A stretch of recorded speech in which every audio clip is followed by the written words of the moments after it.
পথ দুর্ঘটনায় মৃত্যু হলো এক ব্যক্তির। শনিবার রাতে দুর্ঘটনাটি ঘটেছে মালদার চাঁচল আশাপুর রাজ্য সড়কের কলি গ্রামে। জানা গেছে মৃতের নাম আফসারুল হক। পেশায় সাবমার্সিবল মিস্ত্রি ছিলেন তিনি। চাঁচলের মতিহারপুর গ্রাম পঞ্চায়েতের জামগাছের বাসিন্দা ওই ব্যক্তি এদিন রাতে কাজ থেকে বাড়ি ফেরার পথে ভুটভুটি থেকে পড়ে গেলে অন্য গাড়ি এসে তাকে পিষে দিয়ে চলে যায়। তড়িঘড়ি তাকে চাঁচল সুপার স্পেশালিটি হাসপাতালে উদ্ধার করে নিয়ে যাওয়া হলেও কর্তব্যরত চিকিৎসকেরা তাকে মৃত বলে জানায়। এদিকে একমাত্র উপার্জনকারীর আকস্মিক মৃত্যুর ঘটনায় অথৈ জলে পড়েছে গোটা পরিবার।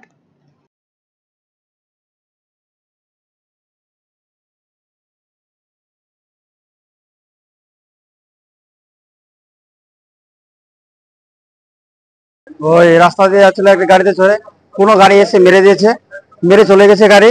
গাড়ি খুঁজে পাওয়া যায়নি। তারপরে ওকে হসপিটালে নিয়ে আসা হয়। হসপিটালে নিয়ে আসার পরে তাকে মৃত বলে ঘোষণা করা হয়। তারপরে এখন নিয়ে যাবে এতে পোস্টমর্টমে। বলছিলাম যে কালে কি নিয়ে আসছিল? কাজ করে আসছিল, মার্শালের কাজ করতো।